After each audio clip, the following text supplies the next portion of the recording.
Hey everyone, this is James from mkaudio.tk and I'm back with another Home Studio Basics video, and this time I want to talk a little about audio interfaces. So in the last one we talked about DAWs and what they are, so now you're going to need something to get sound into that DAW, and this is where your audio interface comes in. So what is an audio interface? An audio interface is an upgrade from the stock sound card in your computer. It provides all the professional I/O you need to get it sound in and out of your computer, and it converts your analog audio signal into a digital signal so your computer can understand it. So what are the different types of audio interface? Well, common beginner interfaces, you have a mobile or desktop interface, and then also for bigger projects, usually with more inputs, you would have a rack mount interface. So audio interface I/O. An audio interface will have a range of different inputs and outputs. Usually you would group them into analog inputs and outputs and digital inputs and outputs. So on the analog inputs front, we would have instrument, microphone and line inputs. Instrument inputs would be the likes of your guitars, etc., which put in an instrument level input which runs into the preamp, and that amplifies it up to line level. Microphone inputs are usually XLR jacks, and again they will run through the preamp and amplify them up to line. Or if you're using the likes of keyboards, etc., you would usually run them into a line input. So that bypasses the preamps, and because the signal's already coming into the interface at line level. Most interfaces have analog outputs. They would be a headphone output, a left and right monitor output, and then some larger interfaces will have more line outputs as well, so if you're wanting to run them to separate pieces of hardware. On the digital inputs and outputs side, some interfaces will have a form called ADAT, which uses an 8-channel light pipe, so it's capable of transferring 8 channels out and 8 channels in at the same time. Some interfaces will also have a SPDIF connection, which is an RCA style jack capable of carrying 2 channels in and out. Some interfaces nowadays have MIDI connections, although we're starting to see these fading out.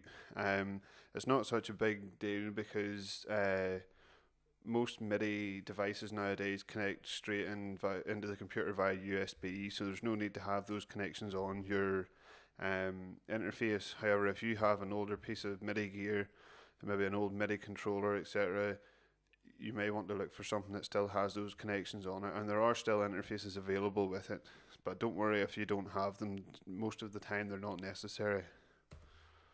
So connection type's a big thing you want to look at with an audio interface. Really it's going to determine how well your audio interface works. The basic one would be USB. USB is capable of up to 2 channels of audio in and out. It's the slowest of the data connections, so it usually causes problems with latency, and it might not just be as stable as some of the other data connections. USB interfaces are becoming a thing of the past, so my advice now would be not to buy one. Really, you'd want to look at any of the next 2 options. So the one step up from that is USB 2. USB 2 is capable of handling more channels than standard USB.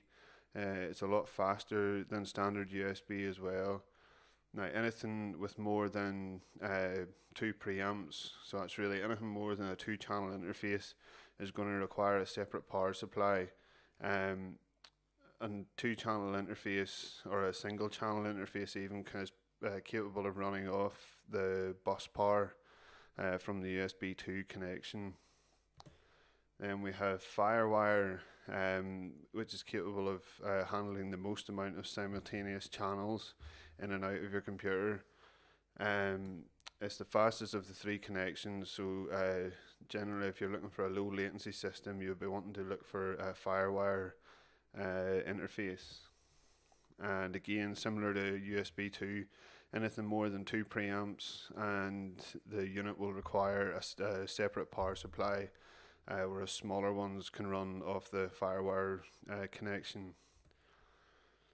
Other connection types which you're going to see more of popping up in the future are Thunderbolt, which is quite a new connection. I see the new MacBook Pro has 2 Thunderbolt connections on the side of it, so these connections are starting to get built into computers, whereas before generally they would have been an upgrade that you would have to install yourself. So Thunderbolts will give quite a fast, reliable connection, and you'll see some of the higher end interfaces coming out with this at the minute, but gradually it will filter down to more consumer level. FireWire 800 is another one. Some people are saying FireWire is on its way out and it's going to be replaced with the likes of USB 2 or USB 3. There are FireWire 800 interfaces out there at the minute, however they still only run at FireWire 400 capability. Really, they're FireWire 800 compatible, but there's no difference between running them on 400 or 800. And the final one then is USB 3. Now, it's only been in the last year, maybe 2 years, that USB 2 interfaces have been introduced. So it's took a little while for the companies to catch on to that technology. But I say USB 3 interfaces will be starting to be introduced soon. So keep an eye out for them as well. Again, this all depends on what connection type your computer has. So what to look out for when buying your audio interface? Well, first thing, you need to decide how many inputs and outputs you need.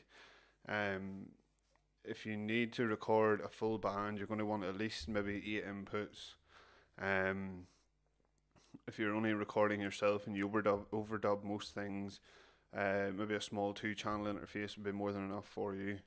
So decide on how many inputs and outputs you need first, and that will reduce the range of interfaces you can look at. Next, you need to decide what connection type is best for you. Obviously, if your computer doesn't have a FireWire port, you're not going to be looking at FireWire interfaces. Generally, then you would go for a USB 2 port, or else you may want to upgrade your computer and add a FireWire card into it, in which case then you can go for the FireWire. But either way, if you're looking for ultra low latency, FireWire is probably the best one for you. So you may need to upgrade your computer for it, but USB 2 is quite similar in performance, so definitely have a look at it if your computer already has USB 2 ports. Now, I did mention latency, and FireWire is an ultra low latency connection. However, there will still be some latency. So a lot of the interfaces are starting to build in direct monitoring. Now, this is basically you're monitoring what's coming into the interface rather than monitoring the sound that's going into your computer being processed and sent back out again. So you're not sending it through that entire chain and through the converters, so you can monitor it direct, so there's no latency at all. It's a zero latency system. And then one thing I will mention again is to look out for noisy preamps and bad converters. This tends to be in the lower end of audio interfaces, but depending on what you're going for, sometimes you can get very noisy preamps that don't have a lot of clean gain, or you can get bad converters which introduce a lot of noise to the signal. So look around for reviews or demos, or if you can, borrow one off a friend or hire them for the weekend and give them a go to see if you like them before you go and spend your money on them. So that's it from this video. Thanks for watching. You can visit us on the blog at www.mkiaudio.tk. We're also at facebook.com/mkiaudio, or you can follow us on Twitter at mkiaudio. The podcast's up as well at www.mkiaudiopodcast.tk. As usual, rate, comment and subscribe to the YouTube channel for more video tutorials. I say this is James from mkaudio.tk. And stay tuned for the next in the series of this home studio basics videos. We're going to be looking at microphones in the next video, so keep an eye out for that. Thanks for watching.